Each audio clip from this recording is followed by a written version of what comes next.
But let's start with this. The news in the ACC. Now, you have to always be careful about jumping head first and all of a sudden the swimming pool does not have water in it. But Amanda Kristovich confirming the ACC is in the process of reaching a settlement with Florida State and Clemson. FSU board meeting set for tomorrow, that's Tuesday, to discuss the settlement. Story to come. The story is the deal would be made in exchange for the conference's revenue distribution structure. I already thought they've done some of this, but we'll get into this. And there are some that believe it's going to happen and some that are not so sure it is going to happen.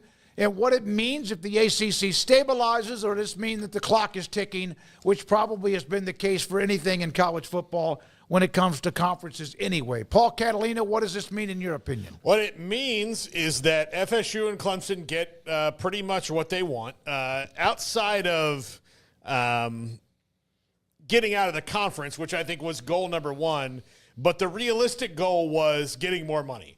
So the more money happens in that there's a revenue-based distribution model that is now based on the highest ratings of the season. Those teams will get more money. So right now it's set up to benefit Florida State, Clemson, Miami, and I guess North Carolina, although I don't know if North Carolina's football ratings are really knocking the door down. But those three schools are brand name schools for football and have usually have the biggest ratings throughout the year, whether the teams are good or bad. It's that way in a lot of leagues. Michigan always had good ratings, even when they weren't what they were a year ago when national champions again. So they've gone through and decided that, look, we have the biggest ratings, we should get more money, so they're going to. The grant of rights has a bit of a shortening on the end of it, where now there's a lower fee to get out in 5 years or 6 years.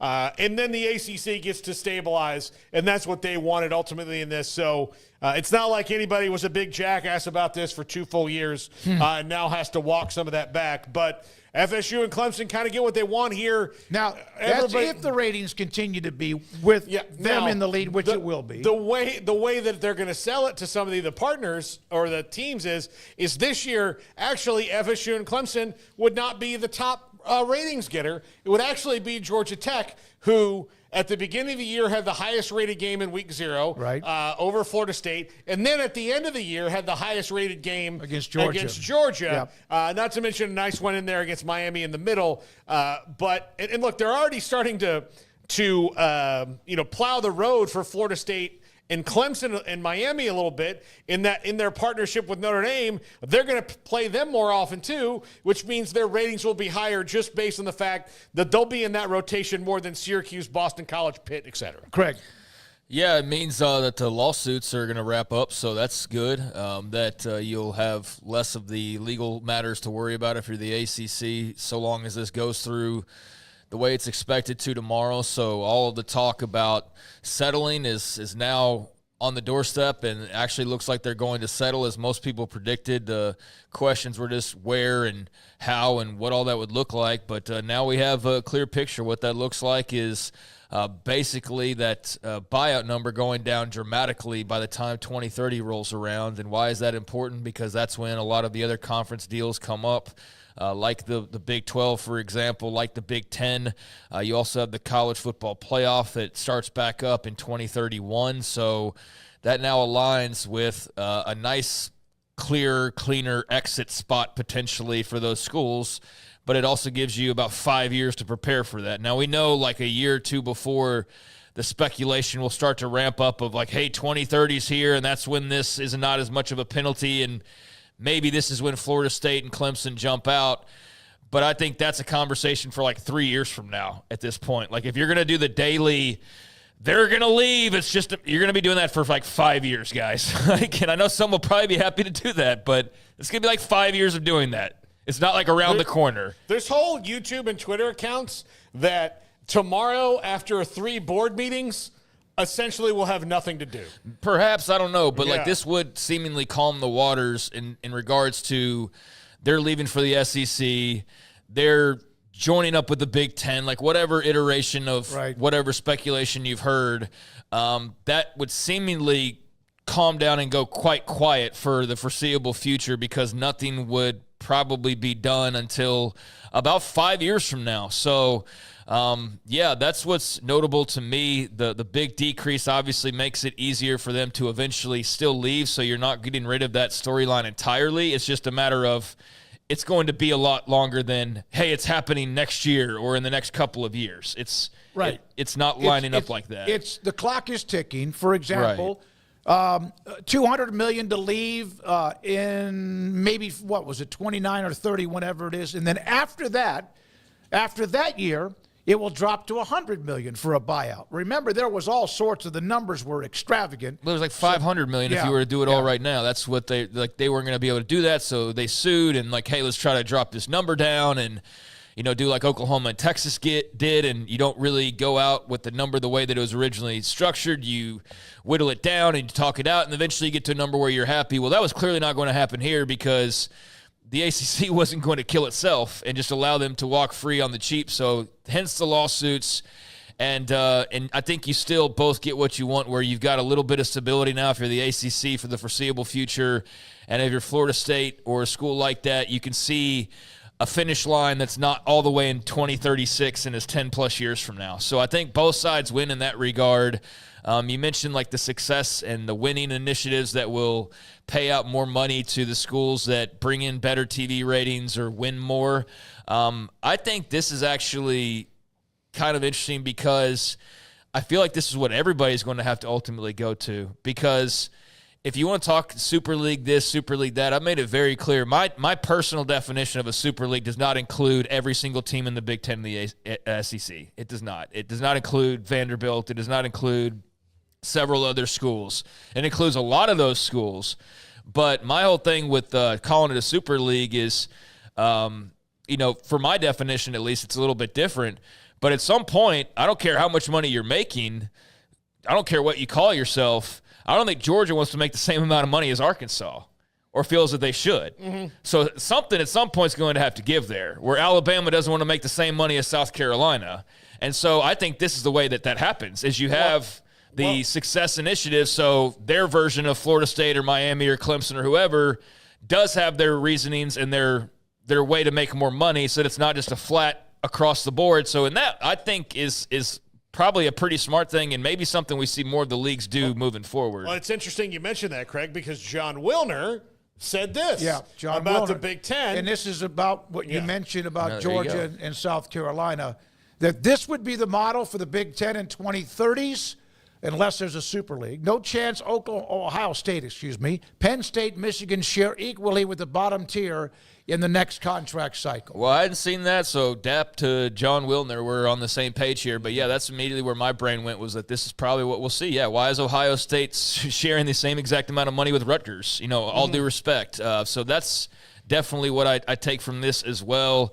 But, yeah, it'll be a less financial penalty if Florida State were to leave in a few years, but it's going to be a few years. The revenue distribution thing's interesting, and now the lawsuits will seemingly end. So I think you love that, depending on who you are. And if you're somebody who loves the chaos, maybe you don't. But I think it's good news for the ACC. I think it's good news for those schools. Everybody sort of wins, but everybody knows this isn't quite over, in that we're going to revisit this. And especially as we get closer to 2030 and these new TV contracts, there will be major revisiting of it. But we just started 2025, so I think there is a little bit of a buffer here of 2 or 3 years where everybody can kind of just stop clinching up and can just go out and do what they do, and then worry about the rest of it when the time gets closer. But it does then create the possibility, because we've seen this before, that now Florida State, Clemson, they see what that end line is or what it is. It's not $500 or $600 million. It's $200 million. Then it drops to $100 million. And I see a lot of you in the chat room, well, it's $300 million. They might still push the envelope.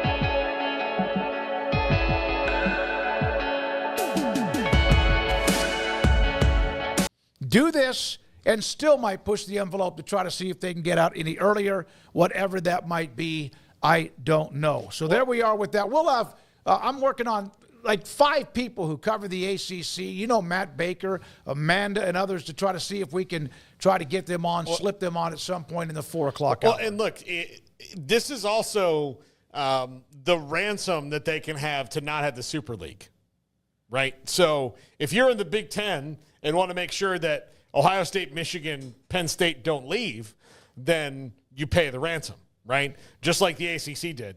Craig, you said it perfectly. Willner said it perfectly. This is now going to be the model, because they'll be like, well, I mean, if you don't, we'll just have a Super League, and then where are you guys going to be, right?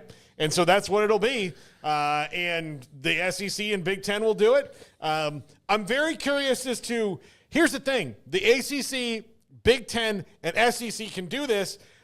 The Big 12 really can't, because what you're talking about is 50 years of television data that they're going to be able to go on with all these gigantic brands in these conferences, as where the Big 12 was the best of the rest, right?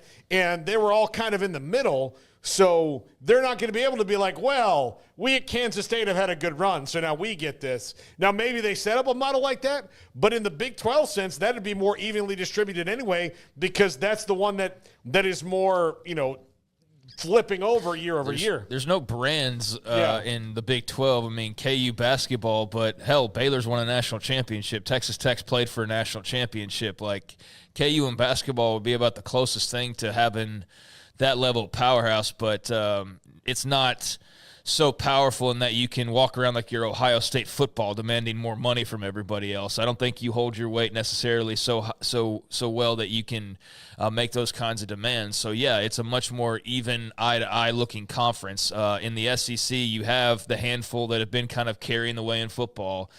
You have those in the Big Ten and those in the ACC, obviously. Clemson and Florida State have been talking about this for the last year with this lawsuit. So I think they all have their top tier of historical, successful, and even modern-day programs, whereas, yeah, the Big 12 is much more eye-to-eye, particularly in football.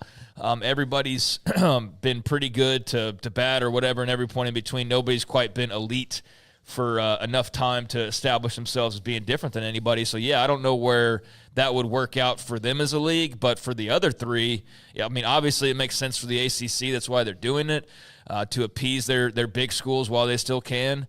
And then, yeah, I think the Big Ten and the SEC, at some point, if you're Georgia football, like, why am I making the same as South Carolina or whatever?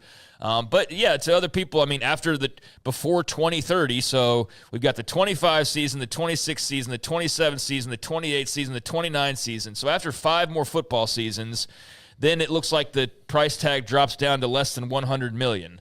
So maybe Florida State flirts with that beforehand, but that's still 5 football seasons away. So they will get out much cheaper, but it's going to be a lot longer than some people were hoping for. And maybe not necessarily what everyone thinks is numbers you're hearing about when it comes to getting out. Those are exit fees. This is David McKenzie. He's an attorney.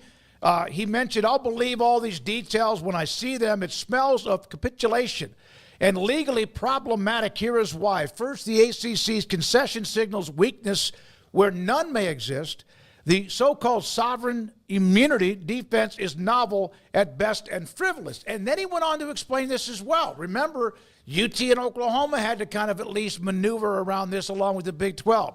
The idea the ACC's so-called exit fee could drop below $100 million suddenly makes it easier for Florida State, Clemson to leave is a red herring. The real obstacle has never been the exit fee. It's the grant of rights. Paying the exit fee only gets a school out of the conference. It does nothing to reclaim the media rights they signed away, as long as the grant of rights remains enforceable, which could carry all the way through 2036. Now, that can be negotiated, too. Yeah, I mean, maybe not. I mean, that's for later on to worry about, quite frankly. I understand the lawyers getting their 2 cents in and making sense of it all as best they can, but I think that's a problem for another day that nobody's really worried about right now. And you're right, yeah, it's about the grant of rights ultimately, but there's a big difference in paying $400 million less for part of the problem. So if part of the problem is paying $500 million, but here pretty soon it'll be $100 million, I think you'll take the trade-off there, no matter what the grant of rights still says, because you're not paying $400 million extra dollars. And the grant of rights is one of the things that was kind of an interesting, was to me the most interesting thing of that was the legal thing they were going to try to determine. Like, okay, no, we signed over the rights while you had us, but if you don't have us, you don't have our rights if we're an ACC member, but if we're not in the ACC, you don't technically have our rights. Like that kind of trickery. Yeah, that little whatever judge decides on that, and that might be covered in the settlement, though. Like maybe I wonder that might be covered in the settlement of what the grant of rights actually is. But yeah, he also goes on to say, like, yeah, this was capitulation, and the way they'll sell it is that, this year Georgia Tech is the one. So it could be you, Wake Forest. Just make sure you play Georgia and FSU and Notre Dame every year, and you'll get good ratings. Yeah, like that's where it will be. It does maybe incentivize programs like that to start scheduling some games that will get them better ratings. Perhaps. Yeah, I think on the grant of rights, again, that'll be determined. There's a lot of, even that article of, like, we don't quite know what the real story is on the grant of rights, but that the figure drops down starting post-2030s noticeably, and to the point of the comment I made a second ago about going from like $500 million to $100 million. So there is a drop-off, but there's still questions, of course. I mean, we're getting the bare bones of this story. We don't know what all's been agreed to or arranged. Maybe it involves the grant of rights to a different degree than we even realize. Maybe that's still problematic for Florida State and Clemson. I don't know. But the idea that they were going to be out of the league in the next couple of years, I think, got stomped out today, barring just some comment that I don't see coming from my peripheral. This would shut down that, and everybody can go back to their business, and Florida State and Clemson and whoever else will make a little bit more money and be appeased for now, I suppose, although their fans will still not. I'm sure the Florida State boards are like pissed at this, even though it was probably the most likely outcome from the start of it. I've read Message Board Geniuses several times today, and it's can't believe they did this. Well, this was always the most logical outcome was the settling, and I know that there's been people leading them around to believe otherwise, but I'm sure they're not entirely thrilled by the idea, but it does appear just on the outside looking in as though you can take a deep breath, settle in, get cozy in the ACC for a little while longer, and then, let's revisit in 2029 when the contracts start to come up, because that will be a big time period. Like whatever – we're here, March of 2025. Who the hell knows what 4 years from now looks like in college athletics? What did 4 years ago look like? And did we expect most, if not all, of that? It was like calm waters. But a lot has changed over 4 years, so you can only imagine how much changes over the next 4 years. Like, what's even going on in the world in 4 years from now? We have no idea. So, that'll be interesting when that time comes, but that time's going to have to wait a little while longer, it appears. Florida State, back in February of 23, Matt Baker, who's now a part of theathletic.com, mentioned that Alford was pushing the ACC to change the way it gives money to teams. Contributes roughly 15% by his numbers, the ACC's media rights value because of strong ratings. All of what is on this screen was in February of 2023 when it started smoldering, and pretty much now it looks like it's going to end up being pretty much what they want. But yeah, you're right, Florida State still wanted even more leeway and freedom. The John Wilner tweet to me is the one that is amazing. About, hey, do you think Michigan, Ohio State, Penn State, whoever want to split the same revenue as Northwestern or maybe even Nebraska or whoever? Here's one of the things, the conferences who are now getting the most, just something to think about. It's great. You're a part of that conference. Vanderbilt, South Carolina, among others, you're protected. But you wonder if, hey, those same teams that you're aligned with now are not afraid to maybe do something like that similar, as you mentioned, Craig, in the future, if there ever becomes what is truly, whatever the number of teams it might be, a super conference. Yeah, and there's some confusing reporting out there. That's why we need to learn more details. Like I know somebody, I think it was Andy Staples, had something in the way of headline about now once the settlement goes through, if you're an ACC school, you can pay like $200 million to leave or whatever. It's like, Okay, I mean, if that's the case, that's not how I read it, but if that's the case, then by all means, pony up $200 million. There's like 3 of you that would actually be probably able to do that or that would even need to do that, but the majority of the league's not got any place to go, nor do I think they have $200 million on hand. So I'm sure there will be people that keep this alive, but I'm taking it until I see otherwise, as though this is something more of a settling down than it is hey, get ready, because now the gates are open and now Florida State and Clemson can just buy their way out. So I guess it's in the eye of the beholder. I took this as a settling down, but I also know that's not what most people want to see. So I want to know how much money, in the end, everybody spent on attorneys and lawyer fees. How much money did they end up, and in the end, did they get what they wanted, or did they end up with what they were going to have anyway? That would be interesting. I don't think it was what they were going to have anyway if they hadn't sued. Like, this was getting to this outcome. I think that's what it was. So, yeah, billable hours won here, and we'll continue to win. That's the most powerful entity in college sports is the lawyers. Yep. I mean, they're the ones that make all the money on this stupid stuff. But if Florida State and Clemson hadn't decided to do this, if they would just been like, well, 2036, then, there would never be an answer for them. They just had to sit and wait for it. And, like, on the like, if you take away all the bluster out of Tallahassee, and because that's what 95% of it was, but you listen to what Michael Alford said, he basically said in 2023 what they were angling for was we should be getting more because our games are rated more. That's what he said. And whether you agree with that or not is your own personal thing, but that was their stance. Clemson clearly felt the same way.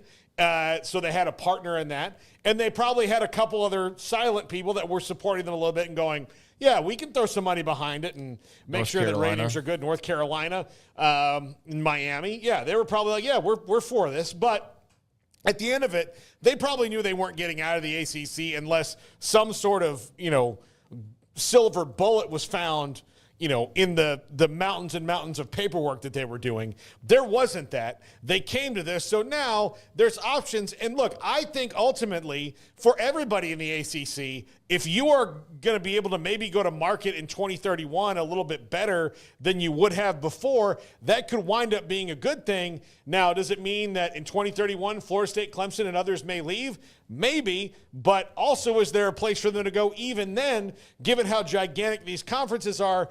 That's all to be seen, and that's all speculation. But for right now, it's good for everybody.